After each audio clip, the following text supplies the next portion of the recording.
Episode 2086-2090. Bab 2086, ini semua untuk menyelamatkan nyawa. Si Bingxiu bermaksud kembali dan meminta Zuan untuk memenuhi perjanjian mereka ketika dia melihat kejadian itu. Dia dan para prajurit menatap Zuan dengan sangat terkejut. Meski mereka telah lama menjadi arwah, mereka tetap menghargai estetika manusia. Mereka secara alami dapat mengenali kecantikan Jing Teng yang menakjubkan dan sosoknya yang menggairahkan. Bahkan dalam kehidupan, ini adalah sosok setingkat dewi yang tidak pernah dapat mereka harapkan untuk dicapai. Namun, seorang wanita seperti itu benar-benar bersikap proaktif terhadap Zuan. Zuan tidak pernah menyangka Jing Teng akan bersikap begitu terang-terangan. Dia hanya bisa menatap Millie dengan dingin. Millie berkata dengan ekspresi tidak senang, "Apa yang kau lihat dariku? Dia masih menunggumu untuk mengganti kerugiannya." Zuan hampir tersedak di suatu tempat. Dia segera mengirimkan sejumlah ki alami ke tubuh Jing Teng agar kulitnya tidak terlalu pucat lagi. Rupanya memperbaiki segel yang rusak itu telah menghabiskan banyak biaya. Si Bingxiu benar-benar tidak sanggup lagi menonton ini. Dia dan anak buahnya sudah lama meninggal, tetapi dia masih harus menonton pertunjukan kasih sayang di depan umum yang terkutuk ini. Dia berlutut pelan dan berkata, "Kami telah membantumu mengalahkan monster dan memperbaiki segel. Bukankah sudah waktunya bagimu yang terhormat untuk memenuhi janjimu?" Setelah dia mengatakan itu, roh-roh itu menatap Zuan. Jika dia berani mengatakan tidak bisa, mereka akan segera mencabik-cabiknya. Zuan menurunkan Jing Teng ke samping terlebih dahulu. Kemudian, dia mengulurkan tangannya ke arah si Bingxiu dan yang lainnya, sambil berkata, "Terima kasih telah dengan berani membunuh musuh dan menyelamatkan dunia ini, semuanya." Si Bingxiu tertawa, berkata, "Kurasa kita tidak takut kali ini. Tunggu, berhentilah mencoba menjilat kami. Bisakah kau menyelamatkan kami, atau tidak?" "Saya bisa," kata Zuan, tanpa berhenti lebih lama lagi.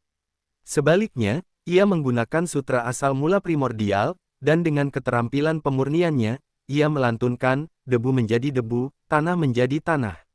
Apa yang seharusnya tidak tersisa seharusnya tidak ada lagi. Dia sekarang semakin penasaran tentang gerbang kekaisaran Beijing. Bagaimana dia bisa tahu kalau aku pasti akan memperoleh pedang awan langit ini, dan bagaimana dia bisa tahu kalau orang yang memegang pedang awan langit itu kebetulan bisa memurnikan roh-roh yang telah meninggal ini. Selain itu, dilihat dari cara dia berbicara, sepertinya dia mengenalku. Hembusan angin jernih bertiup di atas mereka, dan garis-garis cahaya biru berkelap-kelip di udara. Beberapa sosok ilusi muncul, dan satu demi satu, roh-roh yang telah mati mulai menghilang seperti debu. Ketika mereka melihat hal itu, para prajurit tidak merasa takut. Sebaliknya, ada senyum tenang di wajah mereka. Mungkin kematian benar-benar menakutkan bagi orang lain, tetapi bagi mereka, itu adalah sesuatu yang telah lama mereka cari tetapi tidak pernah bisa mereka dapatkan. Ketika dia melihat tubuhnya sendiri juga menghilang, senyum langka muncul di wajah si Bingxiu. Dia berkata, "Ternyata perasaan menjadi bukan pembelot, tetapi pahlawan, cukup bagus." Setelah itu, dia juga benar-benar menghilang dari dunia ini. Zuan berpikir dalam hati, jika memang semuanya akan berakhir seperti ini, mengapa kau memutuskan untuk melakukan apa yang telah kau lakukan? Namun, pada akhirnya, ia tidak mengucapkan kata-kata itu. Bagaimanapun, para prajurit telah sangat membantu dalam melawan monster. Millie berkata, "Sekarang bahayanya sudah berlalu, saatnya aku kembali tidur." Aku jadi bertanya-tanya apakah penampilanku kali ini menarik perhatian orang-orang itu. Apakah orang-orang itu lebih kuat dari Raja Monster Bayangan dan Penguasa Pembantaian? Zuan tidak bisa menahan diri untuk bertanya. "Mereka berdua bahkan tidak layak untuk membersihkan sepatu mereka," kata Millie dengan nada meremehkan. Iklan oleh Pub Future. Lalu bagaimana dengan dia yang muncul setelah persembahan tarian untuk alam semesta? Tanya Zuan. Millie ragu-ragu sebelum menjawab, sulit untuk dikatakan. Zuan tercengang. Jika dia mengatakan itu, maka meskipun mereka tidak sekuat makhluk itu, mereka mungkin tidak jauh berbeda. Seperti yang diharapkan, prioritas jangka pendek dan jangka panjang harus diberi perhatian khusus. Kamu harus beristirahat dengan baik untuk sementara waktu. Aku akan berpikir serius tentang bagaimana membuatmu lebih kuat, dan bagaimana menyelamatkan kekasih kecilmu itu, kata Millie dengan ekspresi serius. Hal-hal yang baru saja terjadi membuatnya sangat gugup juga. Terima kasih, Guru, kata Zuan tulus. Akhirnya kau menyapaku dengan baik untuk pertama kalinya berkat kekasih kecilmu itu, kata Millie sambil terkekeh dan melambaikan tangannya. Kemudian, ia kembali ke pedang Tae. Zuan menatap Qiu Honglei di dalam peti mati giok, lalu menatap gunung salju besar. Ia merasa seolah-olah sedang menatap penampilan cucuyan yang dingin dan murni. Ia berkata dengan tegas, aku pasti akan menyelamatkan kalian berdua. Dia kemudian pergi ke sisi Jing Teng. Dia hendak mengembalikannya ke peti mati giok, tetapi Jing Teng tiba-tiba terbangun. Jing Teng segera berkata, aku tidak ingin kembali ke peti mati. Aku lelah berbaring di sana. Aku ingin menghirup udara segar. Lagi pula, sekarang setelah kau melemparkan bongkahan es ke sana, aku akan mati kedinginan. Dark Jing Teng segera mulai mengoceh terus-menerus. Zuan menatap kakinya yang ramping dan legging hitam yang menutupinya. Dia berkata dengan kesal, tentu saja akan dingin jika kamu hanya mengenakan sebanyak itu. Dengan kultivasiku, aku biasanya tidak kedinginan sama sekali. Bahkan jika aku tidak mengenakan apapun, aku tidak akan merasa kedinginan. Tapi es yang kau bawa ke sana sedikit berbeda, dan itu bahkan membuatku merasa sedikit kedinginan. Dark Jing Teng mendengus. Saat ia memikirkan tentang bagaimana ini adalah icelotus dunia murni milik cucuyan, Zuan tak dapat menahan perasaan sedikit patah hati. Hei, akhirnya aku harus mengeluarkan banyak biaya untuk membantumu, tahu? Rasanya seperti aku beristirahat selama itu tanpa hasil. Cepatlah dan ganti rugi aku, teriak Dark Jing Teng. Saat berbicara, dia tidak bisa menahan diri untuk tidak mengerutkan bibirnya, ekspresinya berubah memikat sekaligus menggoda. Ikuti novel terkini di NOV3LB Info per meter. Zuan berkata dengan nada kurang tertarik, mari kita tunggu sebentar. Aku sedang tidak bersemangat sekarang. Dark Jing Teng tercengang, lalu menjawab, tidak mungkin, kan? Tubuhmu sangat kuat terakhir kali. Tidak mungkin kau bisa menjadi lemah secepat itu. Mungkinkah manusia menua secepat itu? Tunggu, mungkinkah ada wanita jalang yang telah menghisapmu hingga kering? Zuan menjadi sedikit tidak senang ketika dia berkata, aku baru saja kehilangan dua orang yang kucintai satu demi satu, jadi menurutmu apakah aku berminat untuk membicarakan hal-hal ini? Dark Jing Teng menatap Qiu Honglei di dalam peti mati giok sebelum berkata, oh, jadi wanita di makam terakhir kali itu. Siapa yang satunya? Dia memiliki niat icelotus dunia murni di sekelilingnya. Apakah yang berpakaian biru dan putih itu, yang memiliki ciuman sang dewi? Sebelumnya, kedua wanita itu telah merusak rencananya, jadi dia masih memiliki kesan yang mendalam tentang mereka. Zuan menyuarakan konfirmasinya. Dark Jing Teng menyeringai. Kuharap semua perempuan jalang itu menghilang. Iklan oleh Pub Future. Namun, ketika dia melihat ekspresi tidak senang Zuan, dia juga tidak bodoh dan tidak menunjukkannya. Sebaliknya, dia berpura-pura terluka dan berkata, itu sangat disayangkan. Aksimu akan lebih meyakinkan kalau kau tidak tersenyum, kata Zuan sambil segera memperlihatkan ekspresi jengkelnya. Dark Jing Teng memutuskan untuk tidak berpura-pura lagi, dengan berkata, aku bahkan tidak dekat dengannya, dan dia hampir menghancurkan segalanya terakhir kali. Aku sudah bersikap hormat dengan tidak bertepuk tangan dan merayakan. Kamu, Zuan sedikit marah, tetapi ketika dia melihatnya menatapnya dengan keras kepala, dia menghela nafas dan berkata, lupakan saja. Dia juga tahu bahwa Dark Jing Teng agak tidak masuk akal, dan dia memang penjahat sejak awal. Cara berpikirnya sangat berbeda dari orang biasa. Selain itu, dunia telah terselamatkan karena bantuannya yang besar, jadi dia tentu saja tidak bisa mengkritiknya. Ketika dia melihatnya bersikap putus asa, Dark Jing Teng bertanya dengan hati-hati, apakah kamu tidak akan dekat denganku lagi di masa depan karena ini? Zuan terdiam. Wanita ini benar-benar ajaib, bukan? Ketika dia melihat bahwa dia tidak mengatakan apa-apa, Dark Jing Teng langsung panik. Kamu tidak bisa begitu saja meninggalkanku saat keadaan menjadi sulit. Dalam kasus terburuk, aku akan membantumu memikirkan cara untuk menyelamatkan mereka, oke? Jangan menyalahgunakan ungkapan, kata Zuan sambil mengerutkan kening. Kapan aku bilang akan meninggalkanmu? Dan juga, apa cara untuk menyelamatkan mereka? Dark Jingteng menopang dagunya dengan tangannya dan berkata, aku samar-samar ingat bahwa ada cara untuk menyelamatkan mereka dalam situasi seperti ini, tetapi aku sudah hidup begitu lama sehingga aku kehilangan banyak ingatan. Aku tidak dapat mengingatnya sekarang. Zuan meraihnya dengan penuh semangat dan berkata, kamu harus mengingatnya. Mereka tetap muda dan cantik setelah hidup selama ribuan atau bahkan puluhan ribu tahun, tetapi masalah terbesarnya adalah ingatan mereka tidak bagus. Millie seperti ini, dan dia juga seperti ini. Mata Dark Jingteng berbinar-binar. Dia berkata, tapi sekarang, kekuatan dasarku benar-benar habis. Jika kamu membantuku mengisinya kembali dan aku pulih lebih banyak, aku mungkin bisa mengingatnya. Zuan terdiam. Ia hampir tertawa karena marah. Entah bagaimana wanita ini selalu berhasil kembali ke topik itu. Kita tinggalkan tempat ini dulu, katanya. Meskipun dia sedang terburu-buru untuk menyelamatkan kekasihnya, dia tidak akan melakukan hal seperti itu di tempat seperti ini. Ketika mendengar nada bicaranya mulai tenang, Dark Jingteng tersenyum. Dia tidak kembali ke peti mati giok, dan malah memutuskan untuk bepergian bersama Zuan. Hanya ada pegunungan bersalju di sekeliling mereka, tetapi Dark Jingteng masih penuh dengan minat dan kegembiraan. Sepanjang jalan, dia terus mengobrol dengan Zuan dan selalu mengajukan pertanyaan yang tidak masuk akal bagi orang normal. Awalnya, Zuan merasa kesal, tetapi kemudian, dia menyadari bahwa Zuan harus menahan monster-monster di makam besar itu untuk waktu yang tampaknya tak terbatas.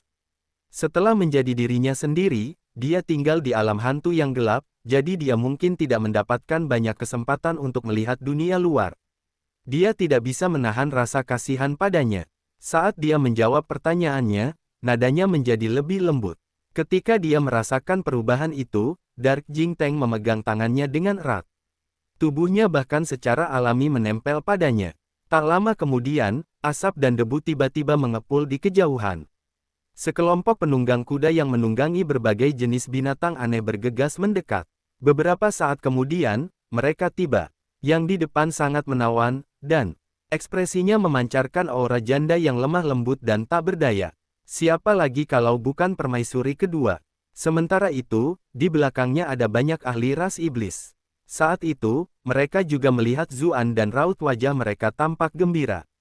Mereka hendak berteriak ketika tiba-tiba melihat Jingteng menempel padanya. Semua kata-kata mereka terhenti di tenggorokan. Dari waktu ke waktu, mata mereka melirik ke arah permaisuri kedua. Mereka memiliki berbagai macam ekspresi di wajah mereka. Bab 2087, penonton tidak takut drama. Saat pertama kali melihat Zuan, permaisuri kedua hendak melompat ke pelukannya, tetapi saat melihat Jingteng, dia berhenti dengan kaku di tempatnya. Siapa wanita jalan itu? Dia tampak ingin melemparkan dirinya ke pelukan Ahzu. Apakah dia sedang melahirkan? Lihatlah betapa tidak tahu malunya dia di siang bolong, pikir permaisuri kedua dalam hati dengan jengkel. Dia sama sekali lupa bahwa sebelumnya dia juga telah melompat ke salib Zuan di hadapan semua prajurit iblis. Ekspresi para prajurit langsung menjadi bervariasi dan berwarna. Dari mana wanita ini berasal? Dia begitu cantik sehingga dia bahkan tidak tampak kalah dari permaisuri kedua. Bagaimanapun, kecantikan permaisuri kedua adalah sesuatu yang diakui oleh semua ras Vien secara terbuka tanpa cacat. Gayanya yang menawan khususnya, serta pesona jandanya yang unik, membuat banyak orang terpesona. Namun, mereka tidak pernah menyangka akan melihat seorang wanita muda yang kecantikannya menyainginya. Banyak mata orang beralih ke kaki Jingteng yang panjang, ramping, dan tertutup stoking hitam sambil berpikir, ini sungguh sangat menarik. Kita harus meminta istri kita untuk mencobanya begitu kita sampai di rumah. Pembaruan teratas di NOVL.com. Zuan sedikit terkejut melihat mereka, lalu bertanya, kenapa kalian semua datang ke sini?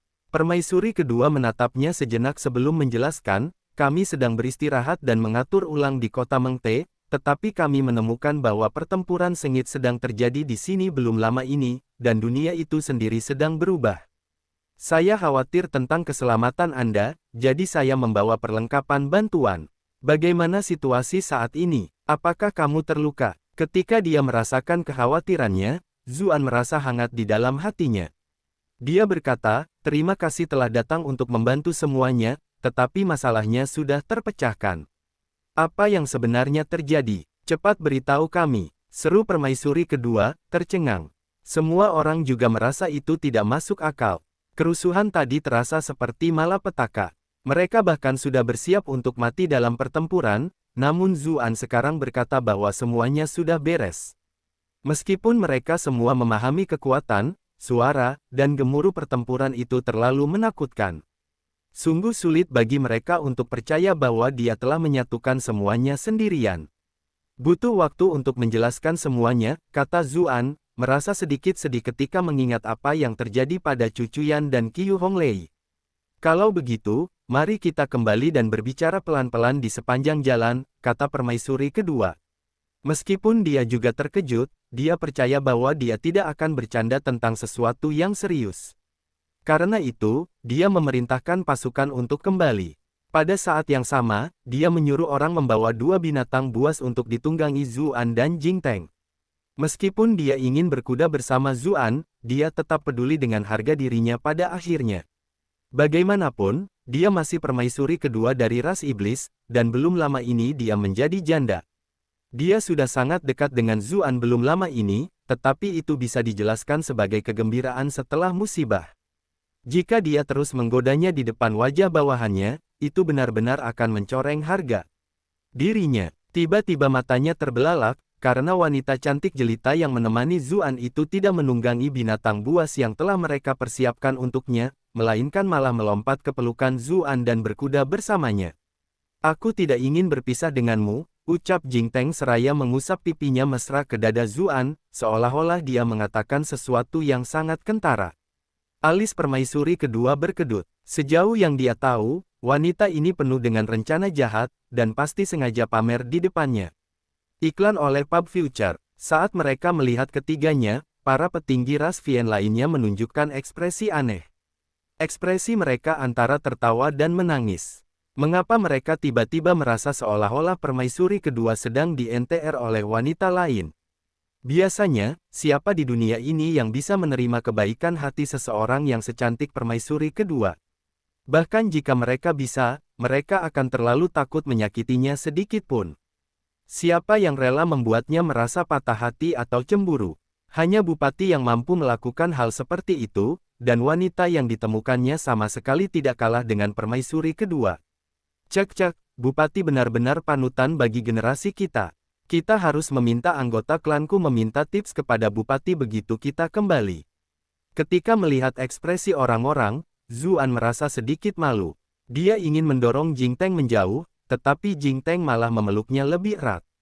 Ketika dia melihat wajah pucat Jingteng, dia tahu bahwa Jingteng benar-benar lemah saat ini dan hatinya pun melunak, jadi dia tidak menolaknya lagi. Ketika permaisuri kedua melihat bahwa Zuan diam-diam membiarkan hal seperti itu terjadi, amarah membara di matanya.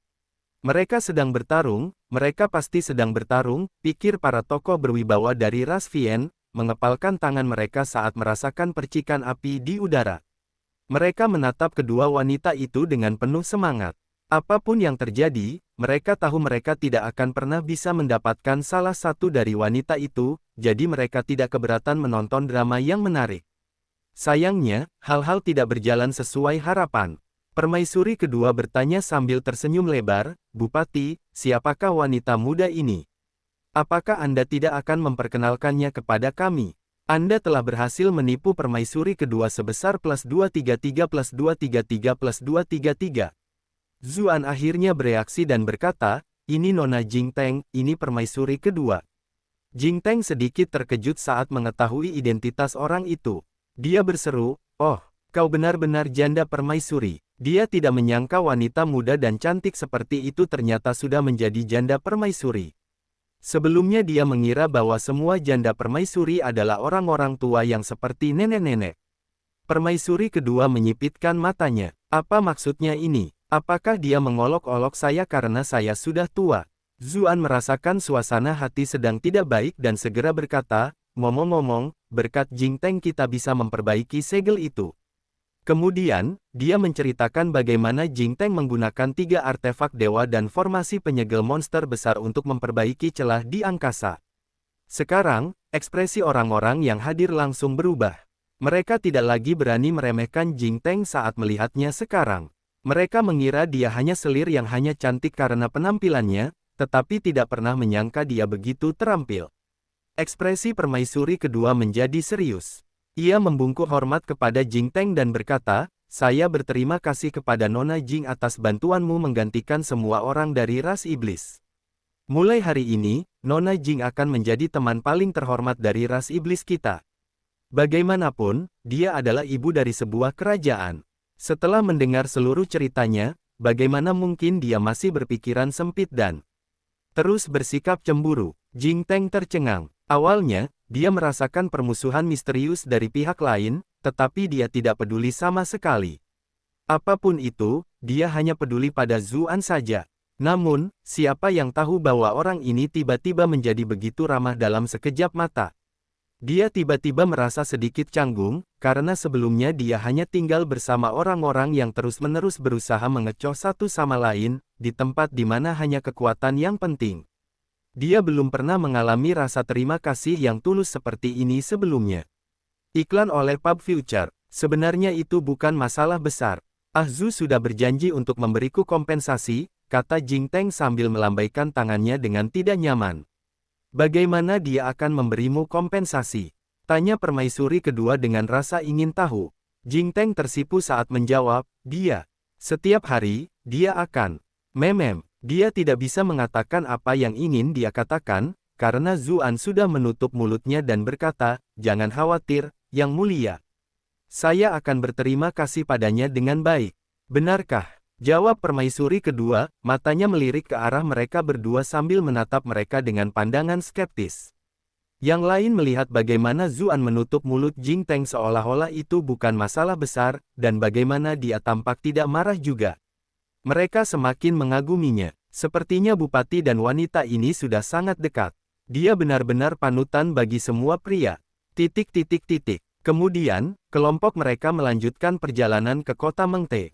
Sepanjang perjalanan, Zuan menyampaikan ringkasan kejadian sejauh ini kepada permaisuri kedua dan yang lainnya. Mereka semua sangat terkejut saat mendengarkan. Mereka benar-benar tidak pernah mengantisipasi hal-hal konyol seperti itu akan terjadi, dan akan ada begitu banyak musuh yang kuat. Lupakan mereka, bahkan Jing Teng mendengarkan dengan penuh minat. Saat dia melihat wajah tampan Zuan, senyumnya semakin lebar. Meskipun dia tidak setuju dengan banyak hal yang dilakukan kakak perempuannya, pandangannya terhadap pria memang tidak buruk. Ketika mereka kembali ke kota Mengte, para petinggi ras Vian mengadakan pesta api unggun dan perayaan.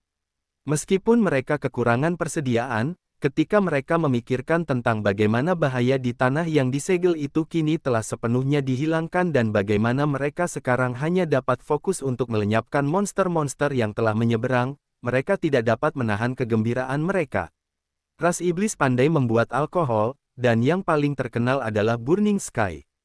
Kali ini, para petinggi dari berbagai ras mengeluarkan semua koleksi mereka yang paling berharga. Sementara itu, sebagai menteri penting, Zuan tentu saja merupakan seseorang yang mereka anggap sebagai prioritas tertinggi untuk diajak bersulang, dan ada banyak yang bahkan bersulang untuk Jing Teng. Sayangnya, Jing Teng sama sekali tidak tertarik pada alkohol. Zuan melihat nada bicaranya yang kaku dan khawatir niat baik yang lain akan rusak, jadi dia membantunya minum. Bagaimanapun, begitulah cara minum-minum seperti ini. Namun, meskipun tubuh Zuan sekarang sudah sekuat itu, dia tetap tidak bisa menahan alkohol yang terus-menerus diminumnya. Tak lama kemudian, dia bisa merasakan mabuknya mulai mereda. Permaisuri kedua tetap menjaganya dan segera datang untuk menghentikan apa yang terjadi. Ia menyuruh seorang jenderal bawahan untuk membantu Zuan kembali ke kamarnya untuk beristirahat. Namun, Jing Teng merasa sedikit cemburu dan langsung menolak membiarkan jenderal wanita itu menyentuh tubuh Zuan. Dia berkata, "Aku akan membawanya ke kamarnya." Tawa langsung pecah dari mana-mana. Permaisuri kedua agak enggan membiarkan hal seperti itu terjadi, tetapi dia tidak bisa benar-benar berdebat dengan Jing Teng di depan begitu banyak orang dan hanya bisa diam-diam membiarkannya. Sementara itu, Jing Teng menggendong Zuan kembali ke kamar. Begitu dia menggendongnya ke tempat tidur, dia mendengarnya bergumam sambil menarik-narik pakaiannya, "Panas sekali." Jing Teng membantu Zuan menanggalkan pakaiannya. Ketika dia melihat dadanya yang proporsional naik turun mengikuti napasnya, dan bagaimana dia tampak diselimuti cahaya aneh di bawah cahaya lilin, matanya tak kuasa menahan diri untuk tidak bersinar terang. Sementara itu, Zuan yang linglung tiba-tiba merasa ada yang tidak beres. Matanya terbelalak saat dia melihat ke bawah. Dia melihat Jing Teng juga sedang berbaring di tempat tidur. Dia tidak segera menyadari apa yang sedang terjadi, bertanya, "Apa yang kamu lakukan?" Jing Teng mengangkat kepalanya untuk memeriksanya. Rambutnya sedikit berserakan di pelipisnya. Bibirnya sangat basah saat dia berkata, "Kamu terus mengatakan betapa tidak nyamannya itu, jadi aku membantumu." Dia jelas memiliki penampilan yang murni dan polos, namun saat ini, ada pesona yang menggoda dalam penampilannya. Setelah sekian lama digoda olehnya, Zuan merasa seperti akan meledak. Sambil menggeram, dia membalikkan tubuhnya dan menekannya ke bawah. Bab 2088, kita akan bersenang-senang sendiri. Sementara itu, di pesta api unggun, semua orang masih minum dengan gembira. Permaisuri kedua akhirnya berhasil merebut dirinya, lalu bergegas ke kamar Zuan. Namun, ketika hampir sampai di sana, dia tiba-tiba berhenti. Langkahnya tidak terlalu cepat atau terlalu lambat, dan dia kembali mendapatkan penampakan alami seorang penguasa. Dia tertawa ringan dan berkata, "Bibi Xiao, bantu aku menyiapkan sup mabuk untuk Bupati." "Mengerti," jawab Bibi Xiao sambil tersenyum. Tampaknya dia sedang memikirkan sesuatu yang menarik, tetapi dia tidak berani mengatakannya. Begitu dia pergi, permaisuri kedua merapikan pakaian dan rambutnya. Ketika dia merasa penampilannya sudah sempurna, dia pun melanjutkan langkahnya. Dia bermaksud mengetuk pintu ketika tiba-tiba mendengar suara-suara aneh dari dalam. Senyumnya langsung membeku di wajahnya. Tangannya berhenti di depan pintu, dan baru setelah beberapa saat dia menariknya kembali. Wanita itu benar-benar tidak punya rasa malu. Apakah dia tidak takut orang lain akan mendengarnya? Dan Zhu itu, sungguh. Apakah kamu harus melakukan hal sekeras itu? Anda telah berhasil menipu permaisuri kedua untuk +413+413+413. Di dalam, Zuan tercengang saat melihat rentetan titik amarah yang terus-menerus masuk. Dengan demikian, ia menyadari bahwa permaisuri kedua saat ini berada di luar. Ketika dia merasa bahwa dia tiba-tiba berhenti, Jing Teng menempel padanya seperti gurita. Dia mengembuskan napas harum ke telinganya. Zuan masih sedikit mabuk dan pikirannya belum jernih. Saat merasakannya, dia tidak bisa melakukan apapun lagi. Dia melanjutkan tugas yang belum dia selesaikan. Jing Teng mengerang. Dia mendapati Zuan tampak lebih panas dan lebih bersemangat sekarang, dan tubuhnya semakin meleleh. Saat mendengar teriakan menawan Jing Teng, permaisuri kedua tercengang dalam hatinya.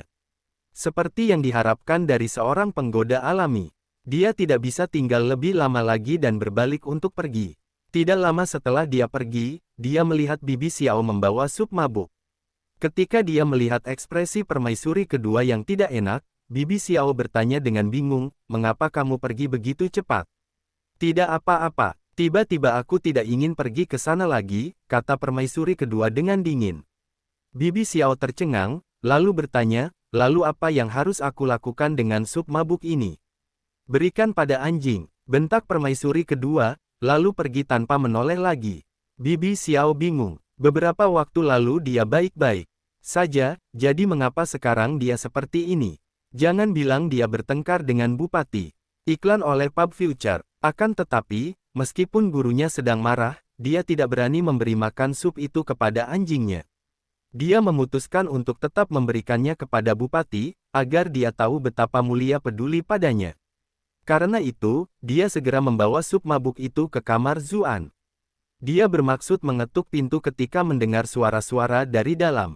Wajahnya pun langsung memerah. Sekarang dia akhirnya mengerti mengapa permaisuri kedua pergi dengan marah. Wanita pendatang baru ini cukup proaktif. Dia menakutkan, lalu pergi setelah meninggalkan sup mabuk di dekat pintu. Namun, setelah berjalan beberapa langkah, dia merasa marah terhadap tuannya sendiri. Dia berbalik dan membawa sup mabuk itu bersamanya. Sementara itu, di dalam ruangan, Zuan juga sangat terkejut.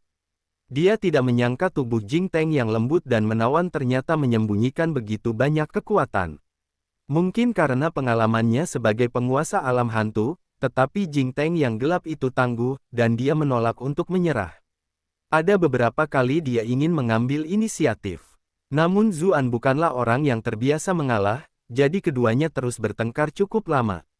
Pada akhirnya, Dark Jing Teng masih sedikit kurang, dan dengan satu kesalahan, dia kalah sepanjang malam.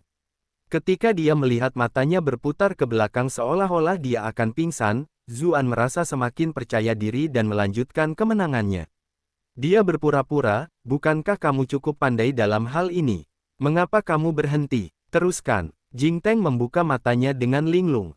Ketika dia melihat pemandangan di depannya, dia duduk di sana dengan tatapan kosong, tampak tercengang. Panggil aku ayahnya, teriak Zuan. Meskipun dia merasa ekspresinya agak aneh, dia sedang mabuk sekarang, jadi reaksinya juga agak lambat dari biasanya. Wajah Jing Teng langsung memerah. Kemudian, dia menamparkan wajah Zuan dengan keras dan berteriak, dasar tidak tahu malu, vulgar. Lalu dia bertanya, jadi, bukankah kamu mengatakan bahwa yang kalah harus memanggil yang lain sebagai ayah? Kalian, gumam Jing Teng, merasa malu dan kesal, tetapi dia tidak tahu bagaimana menjelaskan dirinya sendiri. Jelajahi cerita yang sudah ada di novel.com. Ketika melihat rasa malu dan keraguan dalam ekspresinya, dan betapa berbedanya dengan ekspresi berapi-api dan berani yang sebelumnya, Zuan tiba-tiba menyadari sesuatu. Dia menunduk dan melihat bahwa legging hitamnya telah berubah menjadi putih bersih. Kau adalah Jing Teng putih, katanya perlahan, merasa sedikit malu. Permainan konyol macam apa yang baru saja kau mainkan dengannya? Seru White Jing Teng, merasa seperti akan gila.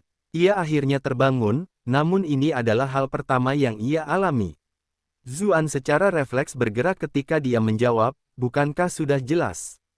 Pipi Jing Teng putih tersipu ketika dia berteriak, kau masih bergerak. Minggir. Dia mencoba berjuang untuk berdiri, namun sayangnya, dia tertipu, jadi dia tidak bisa berdiri sama sekali. Zuan juga merasa kepalanya akan meledak karena kedua saudara perempuan ini. Apa yang sebenarnya terjadi sekarang?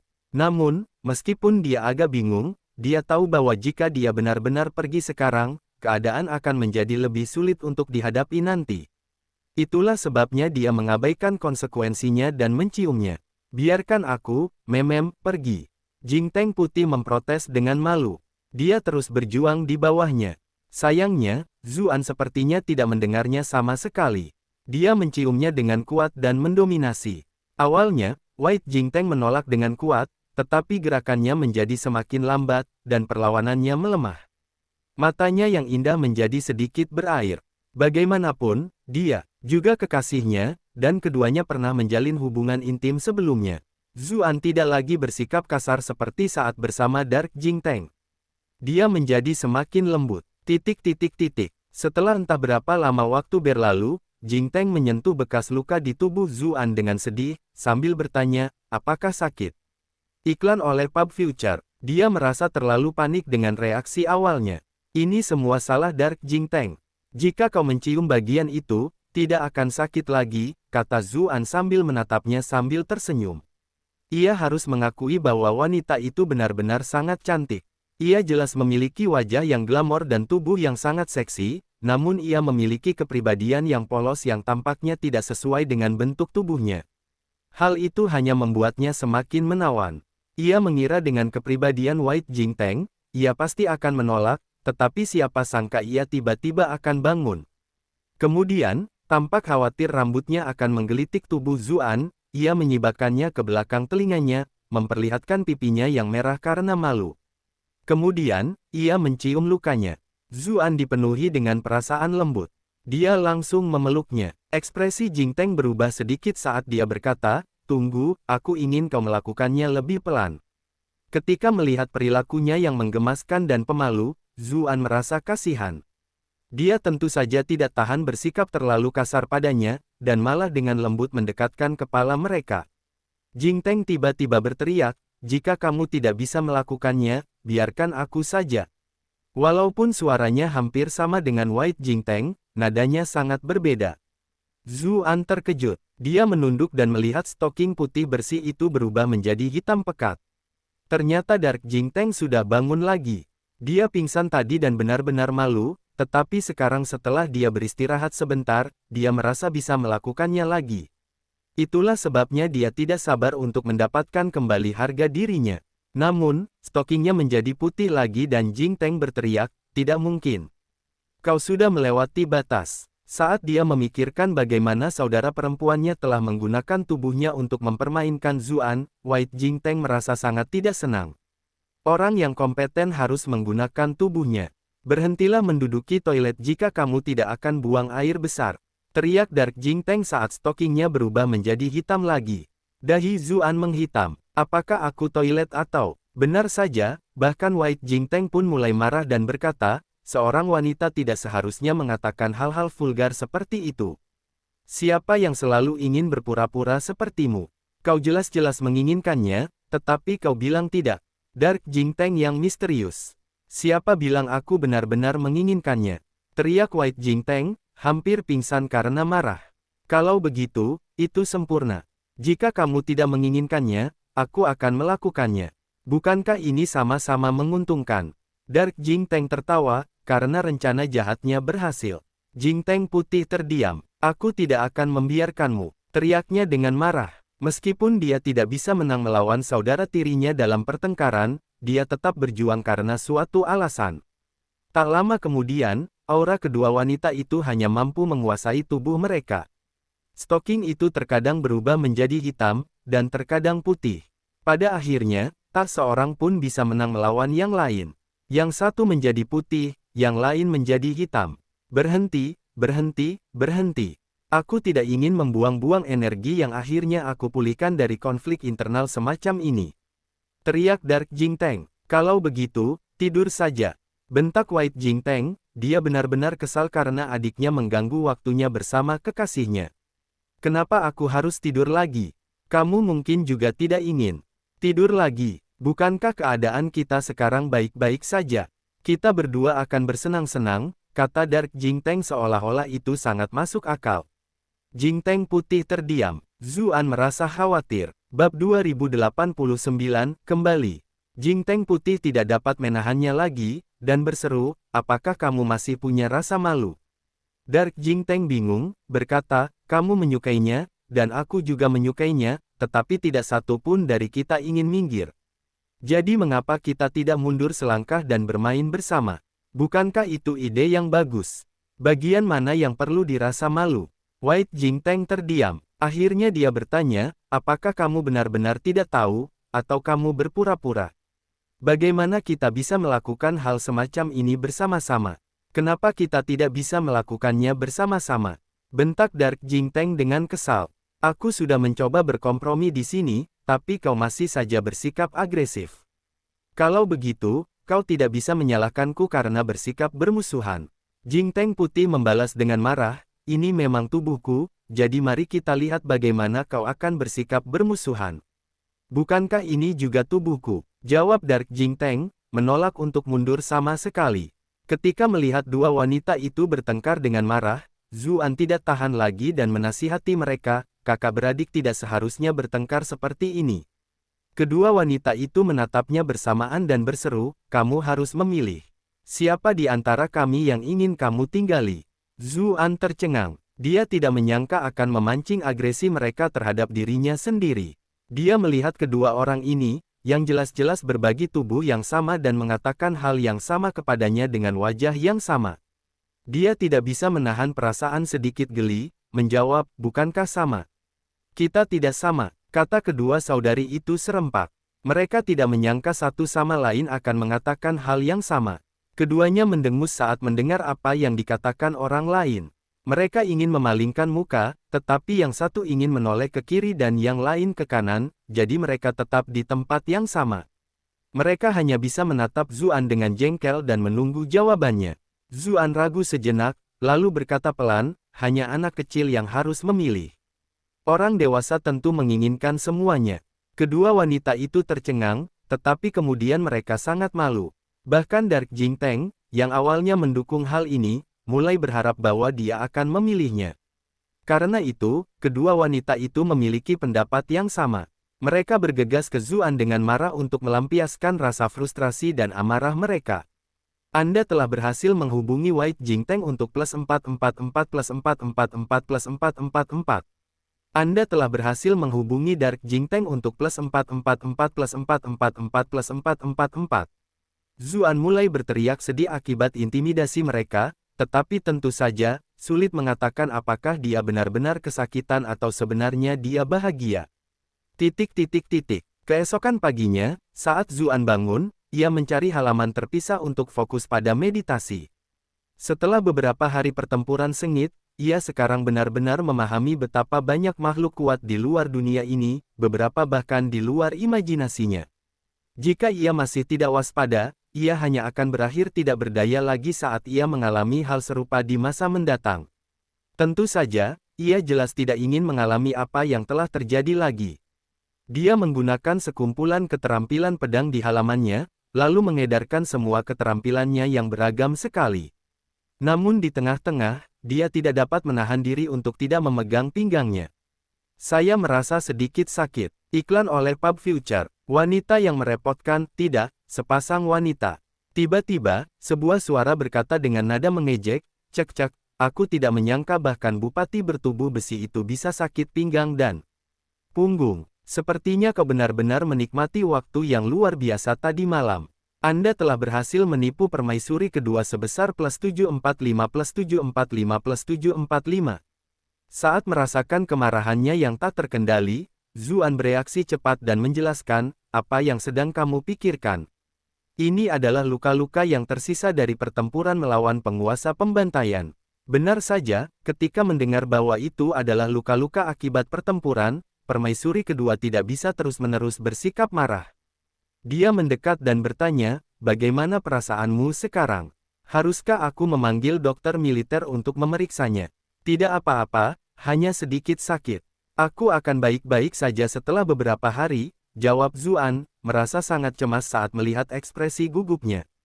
Tubuhmu jelas sangat kuat dan kau bisa pulih dengan cepat, tetapi kau masih merasakan sakit. Apakah itu berarti mungkin ada cedera tersembunyi? Kurasa sebaiknya kita minta dokter untuk memeriksanya, kata permaisuri kedua dengan gugup. Zuan menggelengkan kepalanya dan menjawab, mereka yang mencapai alam mempraktikkanku lebih memahami tubuh kita daripada kebanyakan dokter. Jangan khawatir, aku baik-baik saja. Ketika mendengar apa yang dikatakannya, permaisuri kedua menghela napas lega dan berkata, baguslah kalau begitu. Namun segera setelah itu, dia bertanya sambil tersenyum lebar, mengapa kamu melupakan pagi-pagi sekali dan meninggalkan adik perempuan itu sendirian di kamar? Kamu benar-benar tidak tahu bagaimana memanjakan wanita. Meskipun dia tersenyum, kilatan dingin yang berkedip-kedip di matanya mengungkapkan niatnya yang sebenarnya. Adik perempuan, jawab Zuan dengan ekspresi aneh. Kamu mungkin jauh lebih tua darimu. Bagaimana mungkin? Tanya permaisuri kedua, tercengang. Benar sekali, perhatiannya teralih. Dia bukan manusia. Dia mungkin sudah ada di dunia ini selama lebih dari 10.000 tahun. Tidak akan cukup bagimu untuk menyebut, nenek leluhur, jelas Zuan. Dia sedikit menceritakan latar belakang Jingteng kepadanya, tetapi tentu saja, dia menyembunyikan apa yang tidak seharusnya dia katakan. Alasan dia melakukannya adalah karena dia khawatir permaisuri kedua mungkin akan memancing Jingteng karena cemburu, lalu melakukan hal-hal yang tidak bijaksana sebagai konsekuensinya. Jingteng putih adalah satu hal, karena meskipun dia masih agak tidak ramah, dia sama sekali tidak bermasalah seperti Jingteng gelap. Namun, Jingteng gelap pernah menjadi raja hantu yang terkenal, tipe yang mudah membunuh tanpa berpikir. Bagaimana jika dia benar-benar kesal dan keduanya saling bermusuhan? Benar saja, permaisuri kedua sangat terkejut. Dia membuka mulutnya beberapa kali, tetapi akhirnya, dia menghela napas dan berkata, jadi kamu lebih menyukai yang tua. Zuan menyesal, otak wanita ini tampaknya agak aneh. Apakah itu bagian terpenting dari apa yang saya katakan? Namun, dia merasa itu masih efektif. Setelah semua dikatakan dan dilakukan, ketika dia mengetahui bahwa Jingteng adalah seorang nenek leluhur yang berusia lebih dari 10.000 tahun, ikatan permaisuri kedua sedikit mereda. Dia akhirnya berkata, baiklah, gadis kecil itu, Ahem, senior itu benar-benar menjaga penampilannya dengan baik. Aku harus ingat untuk meminta beberapa tips padanya nanti. Zuan terdiam. Metode Jingteng mungkin tidak akan berhasil untuk Anda. Iklan oleh Pub Future. Kemudian, pasukan utama terus bergerak. Bagaimanapun, pasukan pangeran kedua masih bebas, dan mereka harus segera kembali ke Primeval Iron City untuk bertemu kembali dengan Peacock Wise King dan mengatur ulang. Sepanjang jalan, Zuan dan permaisuri kedua menunggang kuda di sampingnya. Sementara itu, Hu Qianxiao dan banyak pemimpin ras iblis lainnya tercengang, karena Jingteng mendekatkan diri dalam pelukan Zuan dengan kucing seperti itu. Mereka tidak dapat menahan diri untuk tidak menatap permaisuri kedua, tetapi mereka tidak melihat tanda-tanda kemarahan atau menghindar dari ekspresinya. Bagaimana ini mungkin? Novel favorit Anda ada di novel.com. Mereka sangat memahami kepribadian permaisuri kedua. Dia bisa saja tersenyum di permukaan, tetapi sebenarnya dia dipenuhi dengan nafsu membunuh dalam dirinya. Dia jelas merupakan individu yang kejam dan tak kenal ampun. Meski begitu, saat ini, dia sama sekali tidak tampak menyimpan dendam. Lebih jauh lagi, fakta bahwa wanita muda itu mampu menyegel monster asing berarti bahwa dia benar-benar individu yang luar biasa hebat. Namun kedua wanita ini tampaknya tidak mempermasalahkan hal yang sama, malah tampak akurat. Para penonton langsung dipenuhi dengan rasa hormat yang mendalam. Bupati itu benar-benar tidak terduga. Bagaimana dia bisa melakukan ini? Kami hanya punya beberapa istri di kampung halaman, dan selain mereka sedikit lebih cantik dari rata-rata, tidak seorang pun dari mereka punya keterampilan yang sama sekali, namun haremnya pasti berakhir dalam kekacauan total. Duh! Sayang sekali kita tidak meminta tips pada Bupati saat dia mabuk tadi malam. Sementara itu, Zuan tengah berdiskusi dengan permaisuri kedua tentang bagaimana cara menghadapi monster-monster itu selanjutnya. Kita tidak perlu terlalu khawatir tentang monster yang telah menyerbu. Karena sumbernya telah disegel, kita dapat membuangnya dengan perlahan. Sebenarnya pangeran kedua yang kukhawatirkan. Dia mungkin memanfaatkan fakta bahwa tidak ada seorang pun di luar sana yang mengetahui pengkhianatannya untuk menimbulkan bencana besar, kata permaisuri kedua dengan khawatir. Apakah ada kemungkinan hal buruk terjadi di Primeval Iron City? Zuan bertanya dengan suara serius.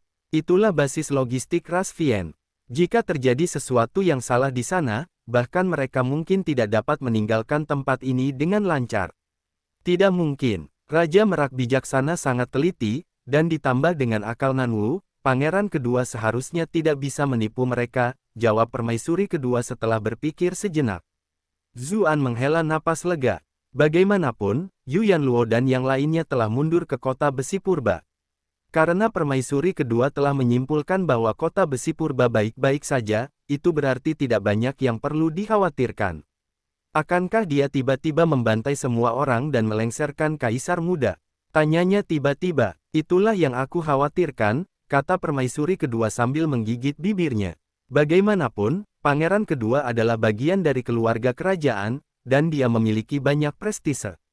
Jika dia menduduki istana raja, dia bisa membalikkan keadaan sepenuhnya. Yang lebih penting, putra permaisuri kedua berada di istana raja.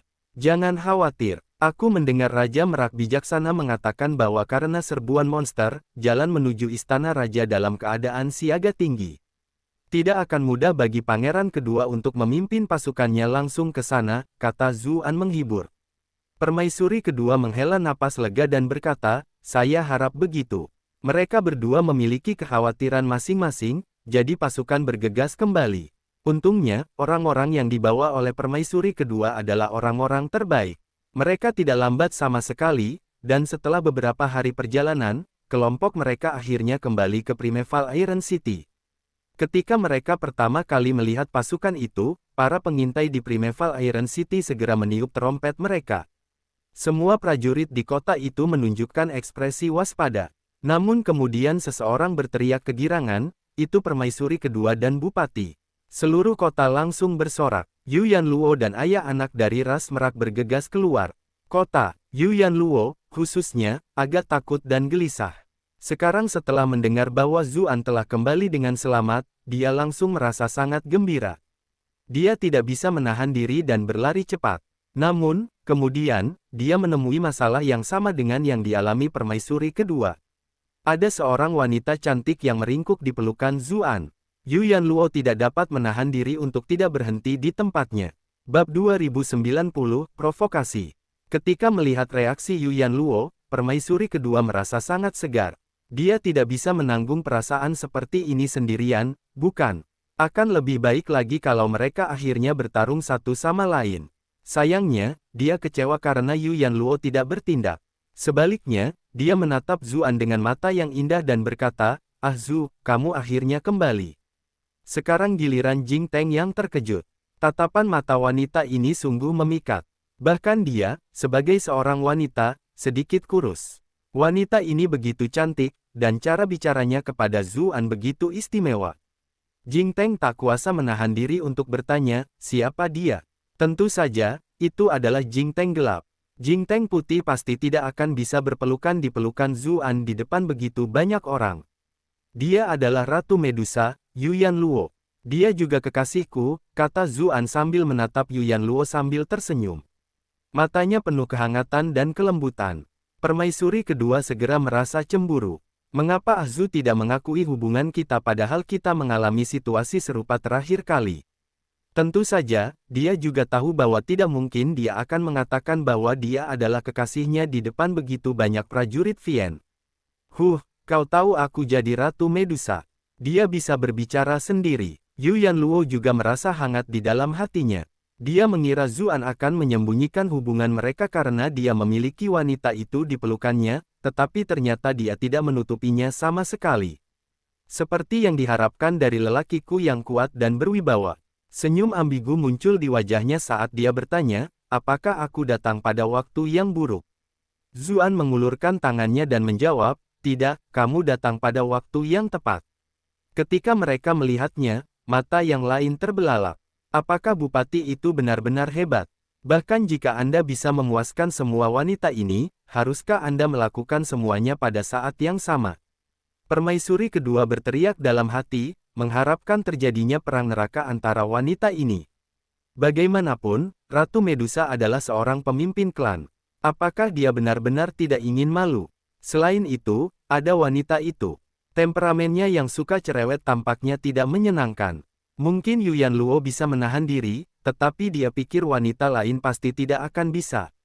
Iklan oleh Pub Future, berjuang, semakin ganas, semakin baik.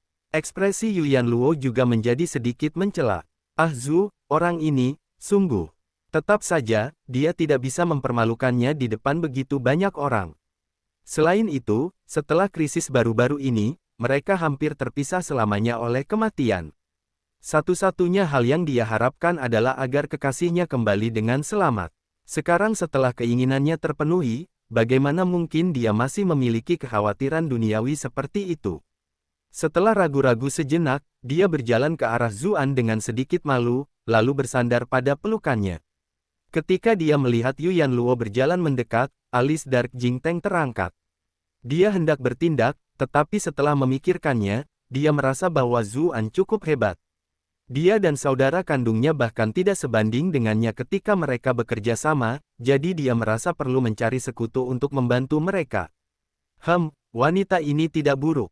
Dia tidak hanya cantik, kulitnya juga kemerahan dan bentuk tubuhnya juga menakjubkan.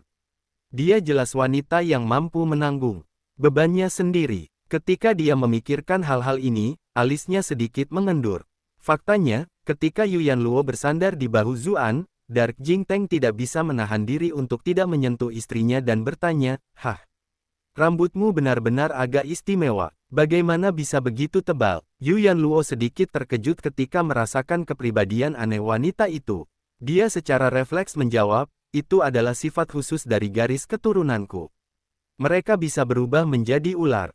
Apakah itu membuatmu takut? Ular, apakah itu menarik? Jawab Dark Jing Teng, semakin penasaran. Aku juga ingin rambut seperti ini.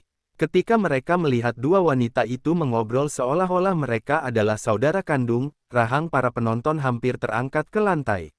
Permaisuri kedua sekarang merasa sungguh tertekan. Apa yang terjadi di sini? Bibi buyut ini jelas tidak memperlakukanku dengan baik saat itu. Apakah Yu Yanluo benar-benar lebih mudah didekati daripada aku? Adapun Hu Qianxiao dan Jenderal Iblis lainnya, mereka sudah akan bersujud untuk mengagumi Zuan. Mereka sudah merasa bahwa dia cukup mengagumkan sebelumnya, tetapi mereka tidak pernah menyangka bahwa tidak akan ada batas atas untuk itu, hanya lebih mengagumkan lagi. Pada titik ini, apakah dia masih sekadar manusia?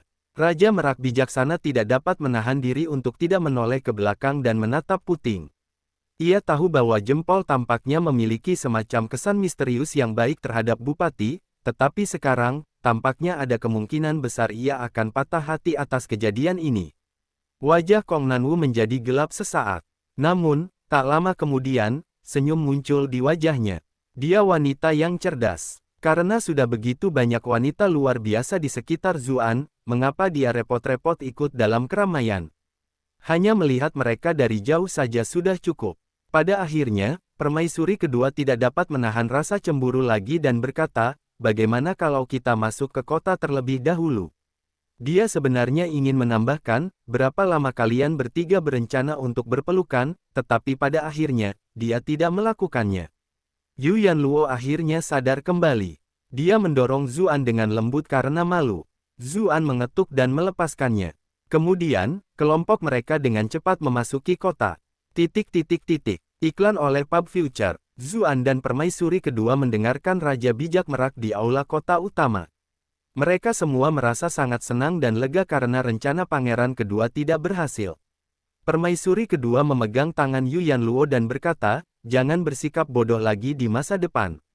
Jika sesuatu benar-benar terjadi padamu, bagaimana aku bisa mengganti kerugiannya? Ekspresi Yu Yanluo tetap hangat dan tenang saat dia berkata, dibandingkan dengan keamanan kota besi purba dan ras iblis, seberapa berhargakah kesedihan yang tersisa ini? Permaisuri kedua menatap Zuan dengan pandangan tidak senang dan berkata, tetapi menurutku seseorang tertentu mungkin tidak menganggapnya seperti itu. Zuan juga masih merasakan banyak ketakutan yang tak kunjung hilang.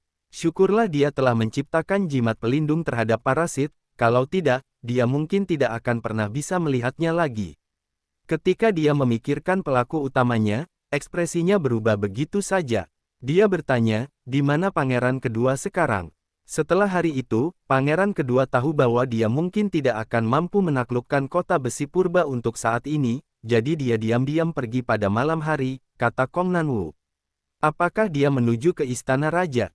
Tanya permaisuri kedua dengan cepat. Menurut informasi yang kami terima beberapa hari lalu, dia tidak melakukannya. Anda tampaknya sedang menuju ke timur. Saya tidak tahu tujuannya, jawab Kong Nanwu. Demi keselamatan, kami meminta Putri Suolun untuk menghubungi klan lain di sepanjang jalan. Pangeran kedua tidak terburu-buru ke istana raja, jadi dia mungkin ingin menempati tempat terpencil dan bersembunyi. Ketika mendengar bahwa istana raja aman, permaisuri kedua akhirnya menghela napas lega. Zuan tiba-tiba mengerutkan kening. Dia berjalan ke peta wilayah raksasa dan bertanya, menurut penyelidikanmu, di mana pangeran kedua telah meninggal? Dia lewat sini, sini, dan sini. Kong Nanwu mengambil tongkat kecil dan menunjuk ke peta. Itu memang tempat terpencil dan tandus yang sulit untuk ditinggalkan bahkan oleh ras Vien. Zuan menatap peta itu dan terdiam beberapa saat. Kemudian, ekspresinya tiba-tiba berubah saat dia bertanya, dia ingin menyerang pasukan bantuan manusia. Bukan karena strategi Kong Nanwu dan ayahnya tidak memadai, tetapi sebagai anggota ras Vien, mereka secara tidak sadar memprioritaskan istana raja. Selain itu, perhatian mereka sepenuhnya terfokus pada tanah yang disegel, jadi mereka tidak terlalu memahami rencana pasukan bantuan manusia. Sementara itu, Zuan kebetulan mengetahuinya dengan baik. Bagaimanapun, dialah yang telah merencanakan rute pasukan bantuan manusia, dan dia bahkan telah meminta Tusan Yu untuk berkoordinasi dengan mereka. Itulah mengapa dia dapat menebak apa yang sedang dilakukan pangeran kedua dari gerakannya.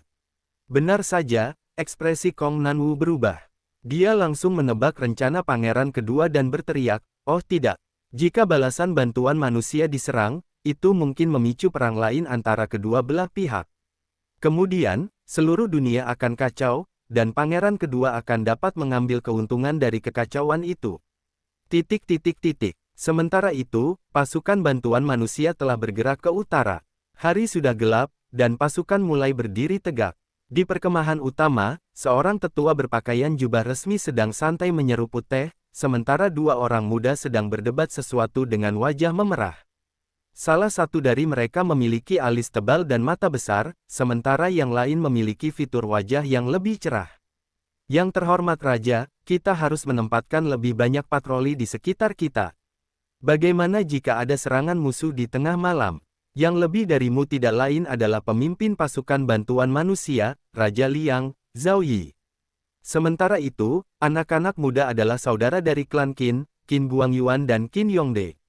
Tentu saja, mereka ingin mendapatkan kembali kehormatan bagi klan Qin.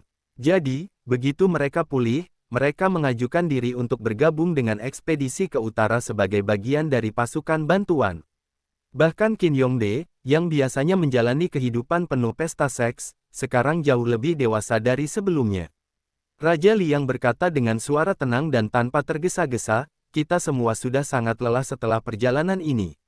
Para prajurit perlu beristirahat untuk menjaga kemampuan bertarung mereka. Baca bab terbaru di End of Elbin Ko per meter.